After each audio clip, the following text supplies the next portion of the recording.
게리 체프먼이라고 하는 사람이 쓴 5가지 사랑의 언어라는 책이 있습니다. 이 책은 무려 130주 동안 뉴욕타임즈 베스트셀러에 오른 기록을 가졌고 약 40여 개 언어로 번역되기도 하였습니다. 이 책이 이렇게 인기가 있었던 이유는 이 책이 독자들에게 중요한 사실을 깨닫게 했기 때문입니다.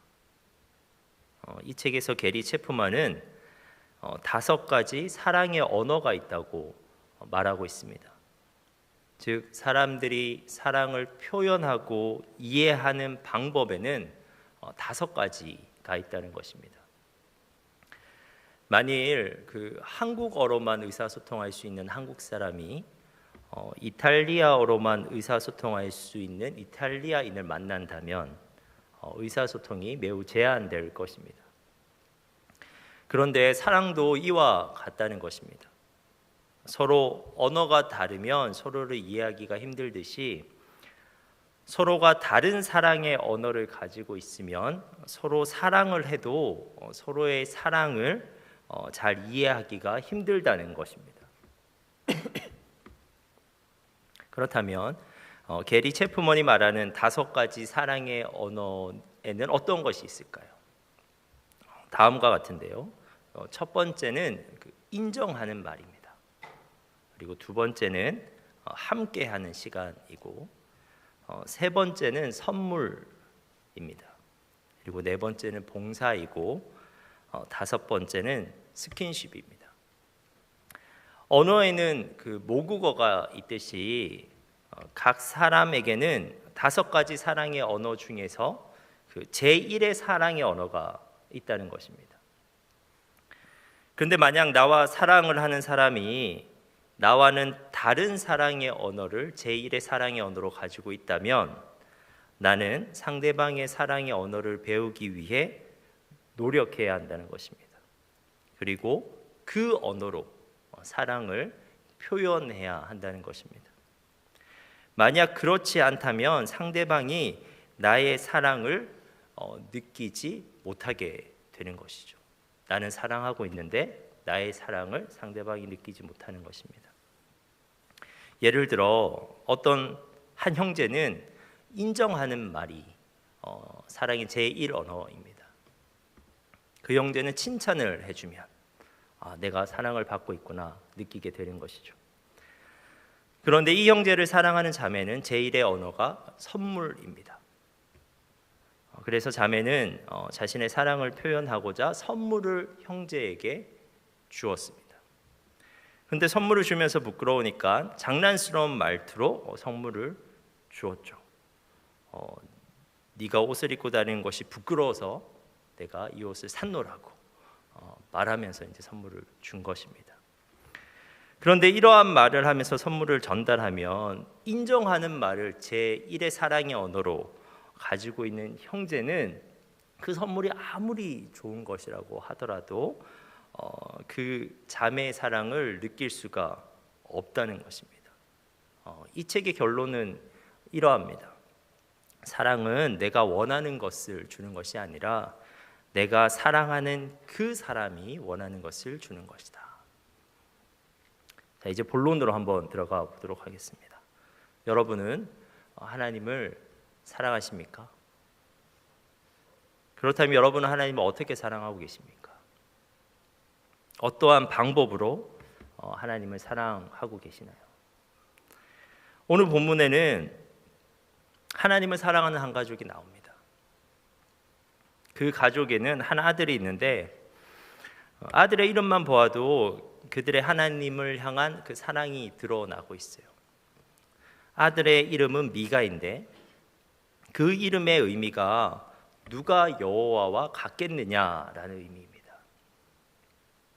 그러니까 이 이름은 여호와 하나님의 유일성을 드러내는 이름이고 이름 자체가 하나님을 찬양하고 있는 이름입니다.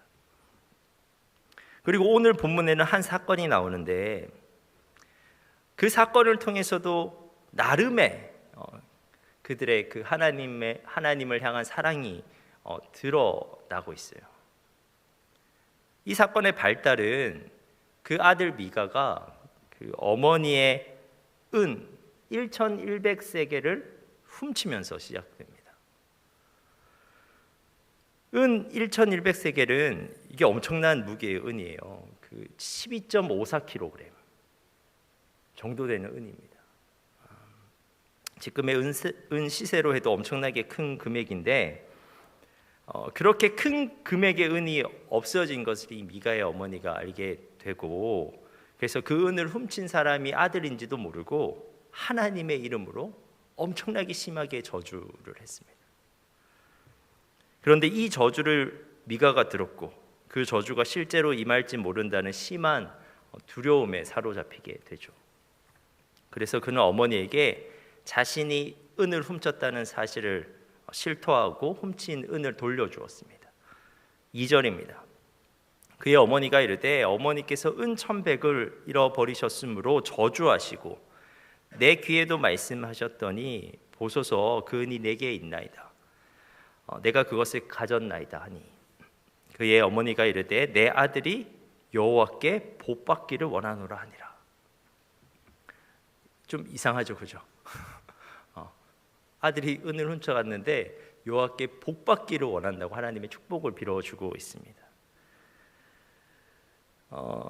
그런데 이렇게 한 이유가 미가의 어머니는 이미 내뱉었던 저주의 대상이 자기 아들이 아니라 타인이라고 생각했는데 그 저주의 대상이 아들이니까 그 저주의 맹세를 취소하고 싶었던 것입니다. 그래서 저주의 맹세를 철회하려면 반대로 축복의 말을 해야 한다고 단순히 생각했던 것 같아요. 그리고 더 나아가 미가의 어머니는 은 1100세겔을 찾은 것이 기뻐서, 그리고 아들이 저주로 인해서 화를 당하지 않도록 하기 위해서 하나님께 무엇인가를 드리고 싶었어요.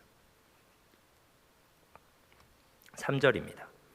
미가가 은 1100을 그의 어머니에게 도로 주매 그의 어머니가 이르되 내가 내 아들을 위하여 한 신상을 새기며 한 신상을 부어 만들기 위해 내 손에서 이 은을 여호와께 거룩히 드리노라. 그러므로 내가 이제 이 은을 내게 도로 주리라. 미가의 어머니는 잃어버린 은을 찾았기 때문에 그 은의 일부를 하나님께 거룩히 드려서 신상을 만들고자 하였습니다. 4절과 5절을 보면요, 다시 찾은 은 1100 중에 무려 은 200을 들여서 두 개의 신상을 만듭니다. 하나는 정성껏 새겨서 신상을 만들고 하나는 정성껏 부어서 신상을 만듭니다. 그리고 그 신상들을 자기 집에 있는 그 신당에 모셔요. 그리고 하나님께 드린 신상을 위해서 에봇이라는 옷도 만들고, 그리고 자신의 아들 중에 한 사람에게 옷을 입혀서 제사장으로 삼습니다. 여러분 어떻습니까? 이 가정에 그 하나님에 대한 사랑이 그래도 대단하지 않습니까? 잃어버린 은을 찾은 것이 감사해서, 그리고 저주받은 아들에게 하나님의 축복을 빌고자 그 많은 은을 하나님께 기꺼이 드리고 있어요. 이게 어느 정도의 은이냐면요, 은 200세겔만 돼도 노동자의 3년치 연봉에 해당하는 금액입니다. 그 많은 은을 기꺼이 하나님께 드렸죠. 정성스럽게 신상까지 만들어서 하나님께 드렸다고요. 근데 여러분도 느끼셨겠지만 뭔가가 많이 이상합니다. 그들의 하나님을 사랑하는 방법이 이상해요. 하나님의 이름을 계속해서 거론하고 하나님께 뭔가를 드리고 있는데 이상하다고요. 하나님의 은혜에 감사해서, 그리고 그러한 은혜를 베푸신 하나님을 사랑해서 그들이 한 것이 무엇입니까? 다시 한번 정리하면 이래요. 먼저는 두 개의 신상을 만들었습니다. 그리고 두 개의 신상을 자신의 집에 있는 신당에 모셨어요. 그리고 에봇이라는 옷을 만들었고, 그리고 그 옷을 한 아들에게 입히고 하나님의 제사장으로 삼았습니다. 그런데 여러분, 그들이 하나님을 사랑함으로써 했던 이 모든 일들은 하나도 빠짐없이 하나님께서 몹시도 싫어하는 일이었습니다. 먼저 두 개의 신상을 만드는 행위입니다. 미가의 어머니가 신상을 만든 것은 이어지는 미가의 어머니의 말을 생각해 보면 하나님의 형상을 염두에 두고 만든 신상인 것 같아요. 그러나 이는 하나님의 십계명을 어긴 지극히 비신앙적인 행위였습니다. 출애굽기 20장 4절은 우리에게 이렇게 말씀하죠. 너를 위하여 새긴 우상을 만들지 말고 또 위로 하늘에 있는 것이나 아래로 땅에 있는 것이나 땅 안에 물속에 있는 것에 어떤 형상도 만들지 말라. 그리고 그들은 두 개의 신상을 자기 집에 있는 신당에 모셨습니다. 그들은 자기 집에 신당을 만들어 놓고 그것을 하나님의 성소라고 여기고 있었던 거예요. 그러나 신명기에서 하나님은 분명하게 이렇게 말씀하세요. 신명기 12장 5절입니다.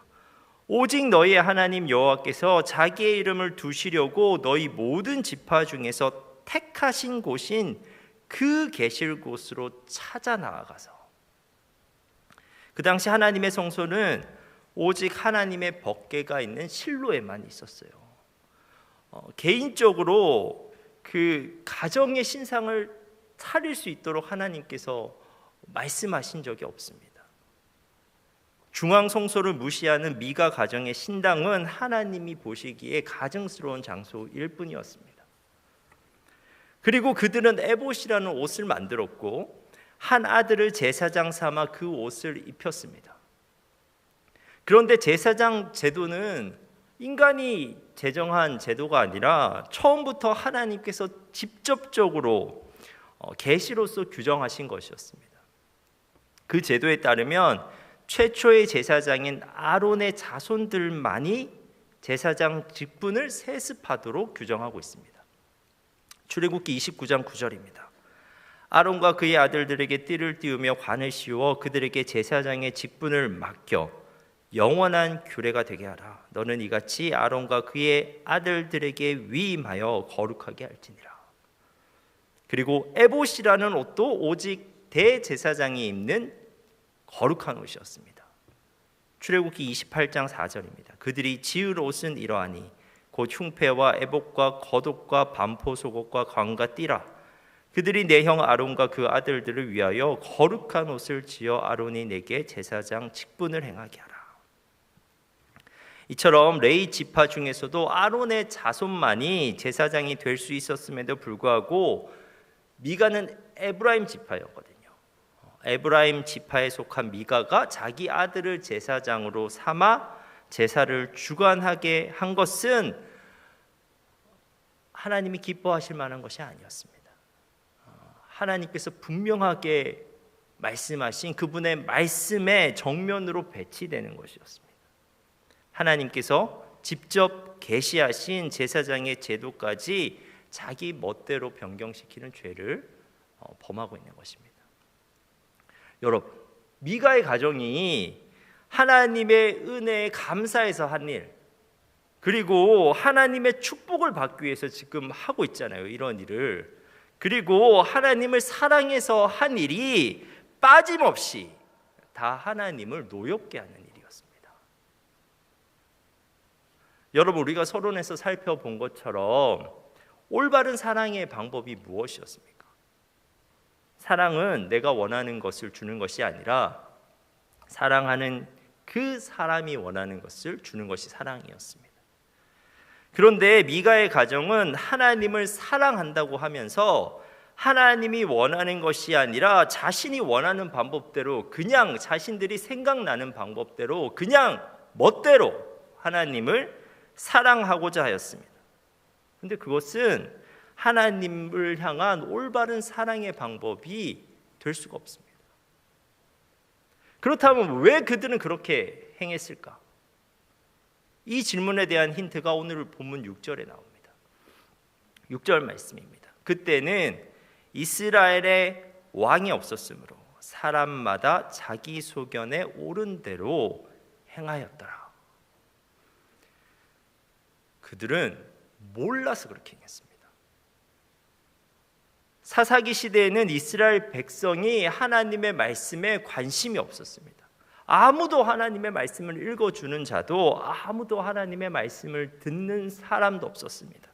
그래서 그 당시 이스라엘 백성은 하나님의 백성이라고 말하면서도 하나님이 진짜 어떠한 분이신지, 하나님이 뭘 좋아하시는지, 무엇을 기뻐하시는지, 무엇을 싫어하시는지, 무엇을 슬퍼하시는지 전혀 알지 못했습니다.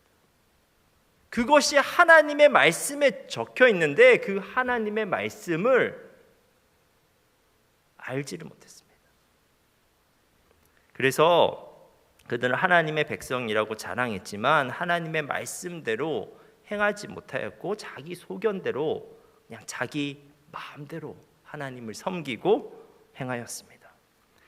그래서 그 시대 사람들은 하나님을 사랑한다고 감정적으로는 고백할 수 있었는데 그 삶 가운데 표현되는 진짜 사랑의 고백은 오히려 하나님을 노엽게 하는 것이 되고 말았던 것입니다. 그런데 저는 여러분들에게 한번 묻고 싶습니다. 여러분은 어떠하십니까? 여러분은 하나님을 사랑하고 계십니까? 그렇다면 여러분의 삶 가운데 드려지는 하나님에 대한 사랑 고백은 하나님이 정말 기뻐하시는 것입니까? 우리가 하나님의 이름으로 행하는 것들이 정말 하나님께서 기뻐하시는 일입니까? 여러분에게 확신이 없다면 여러분도 확인해 볼 필요가 있습니다. 내가 얼마나 지금 하나님의 말씀을 읽고 있는지, 그리고 그 말씀을 통해서 하나님이 정말 기뻐하시는 것이 무엇인지를 알아가고자 하는지를 확인할 필요가 있습니다. 사랑하는 청년 여러분, 하나님의 말씀을 가까이 해야 합니다. 하나님의 백성인 우리는 그분의 말씀을 읽어야 하고 그분의 말씀을 묵상해야 되고 그분의 말씀을 암송해야 되고 그분의 말씀을 들어야 합니다. 우리는 말씀을 통해서만 하나님이 어떠한 분이신지, 하나님이 기뻐하시는 것이 무엇인지, 하나님이 싫어하시는 것은 과연 무엇인지를 우리가 알 수가 있게 됩니다. 우리는 말씀을 통해서만 하나님을 올바르게 사랑하는 방법을 알게 됩니다. 여러분, 물론 처음 말씀 읽을 때는 말씀이 어렵게 느껴지기도 합니다. 말씀을 읽기는 읽는데 하나님이 어떠한 분인지를 알아가기는커녕 말씀의 기본적인 이야기조차 이해하지 못할 때가 있습니다. 그럼에도 불구하고 저는 여러분들이 그것이 하나님의 말씀이니까 한번 끝까지 읽어보길 권면합니다. 말씀이 해석되는 기본적인 원리들이 있거든요. 먼저 말씀은 말씀이 해석합니다. 성경을 읽독할 때는 창세기부터 요한계시록까지 무슨 의미인지 감을 잡지 못할 수도 있습니다. 하지만 신기하게도 이독을 시작하면 말씀이 더 이해되기 시작합니다. 말씀을 그 전체적인 맥락에서 볼 수 있게 되기 때문에 그렇습니다. 성경을 한번 읽고 나면 이게 무슨 말인지 모르겠는데 나도 모르게 전체적인 맥락이 잡히게 되고 그 맥락 안에서 현재 읽고 있는 본문을 보기 때문에 분명히 그 의미가 더 깊어지고 명료해집니다. 그리고 이 성경은 굉장히 신기한 책인 것이 성령께서 그 성경을 해석해 주십니다. 우리가 말씀을 읽으면 성령께서 말씀을 깨닫도록 도와주셔요. 말씀을 읽다 보면 신기한 일들이 일어나요. 성경 이야기는 이해가 되지 않는데 어느 날은 한 문장이 또는 한 단어가 우리의 마음 가운데 깊은 울림을 줄 때가 있습니다. 그리고 그 한 문장 아니면 그 한 단어에서 하나님이 진짜 우리를 향해서 기뻐하시는 뜻이 무엇인지가 딱 깨달아질 때가 있습니다. 성령이 역사해요. 그리고 이게 먼 과거의 얘기, 그리고 나와는 상관없는 사람에게 하신 하나님의 말씀이 아니라 그 과거의 아브라함에게 하셨던 말씀이, 다윗에게 하셨던 말씀이, 바울에게 하셨던 말씀이 나에게 하시는 말씀처럼 들려올 때가 있습니다. 과거의 말씀인데 현재 나의 상황에서 이렇게 적절한 메시지가 된다고요. 정말 나의 현재적 상황에서 하나님이 원하시는 것이 무엇인지, 하나님께서 정말 기뻐하시는 것이 무엇인지 순간적으로 딱 분별이 될 때가 있습니다. 말씀을 읽다 보면 그러한 일들이 우리에게 일어나요. 과거의 말씀과 지금 나의 상황을 초월적으로 연결하시는 그 성령님의 역사입니다. 그리고 마지막으로 순종해보면 말씀이 해석이 돼요. 계속 우리가 머리로만 성경을 읽기 때문에 도무지 말씀을 읽어내지 못하는 겁니다. 말씀을 읽다 보면 머리로는 그 말씀이 이해가 되는데 도무지 그 말씀을 따라 살 엄두가 나지 않을 때가 있습니다. 그 말씀대로 살면 너무나 어려울 것 같고, 그 말씀대로 살면 너무 많은 것을 포기해야 돼서 내 인생이 큰일 날 것 같습니다. 하지만 순종해 보면 왜 하나님께서 그러한 말씀을 하셨는지 알게 돼요. 아브라함도 순종했잖아요. 하나님 말씀대로 그 고향을 떠나니까 인도자 되시는 하나님을 알게 됐다고요. 다윗도 순종했습니다. 광야로 들어가라고 할 때 그 광야에 들어갔더니 피난처 되시는 하나님을 알게 된 것처럼, 말씀을 머리로만 이해하려고 하니까 그 말씀이 도무지 마음에 와닿지 않는 겁니다. 하지만 순종해보면 진짜 하나님을 알게 돼요. 하나님의 깊은 뜻을 알게 됩니다. 순종해본 말씀은 내가 가장 잘 이해하는 말씀이 되고, 내가 가장 자신 있게 나눌 수 있는 말씀이 되는 거예요. 하나님을 진짜 알게 됩니다. 하나님이 정말 기뻐하시는 것이 무엇인지 알게 된다고요. 사랑하는 여러분, 우리는 이미 하나님의 은혜를 받은 자잖아요. 그래서 우리가 하나님을 사랑하면서 살고 싶잖아요. 그런데 하나님을 사랑하는 하나님의 백성으로서 우리는 그저 감정대로 하나님을 사랑하면 안 되고, 그저 내 마음대로 내 생각대로 하나님을 사랑하면 안 되고, 정말 말씀대로 하나님을 사랑해야만 합니다. 말씀을 가까이 하면 하나님이 어떠한 분이신지, 하나님께서 정말 기뻐하시는 것이 무엇인지 알 수 있게 됩니다. 그래서 우리는 하나님이 원하시는 방법대로 그분을 올바르게 사랑하면서 살아갈 수 있게 되는 것이죠. 사랑하는 청년 여러분, 다시 한번 말씀드리지만 사랑은 내가 원하는 것을 주는 것이 아니라 내가 사랑하는 그분이 원하는 것을 드리는 것입니다. 그런데 그분이 누군지도 모르고 그분이 원하는 것이 무엇인지도 모른다면 우리가 어떻게 그분을 사랑하고 있다고 말할 수 있겠습니까? 말씀대로 하나님을 올바르게 사랑할 수 있는 여러분 되시길 간절히 바랍니다. 기도하겠습니다. 하나님, 우리가 하나님을 올바르게 사랑하게 하옵소서. 우리의 감정대로, 우리의 생각대로 하나님을 사랑하는 것이 아니라 말씀대로 하나님을 사랑하게 하옵소서. 우리가 말씀을 가까이 함으로 하나님을 더욱 알아, 하나님의 기뻐하시는 뜻을 더욱 알아, 하나님을 더욱 사랑하게 하옵소서. 예수님의 이름으로 기도합니다.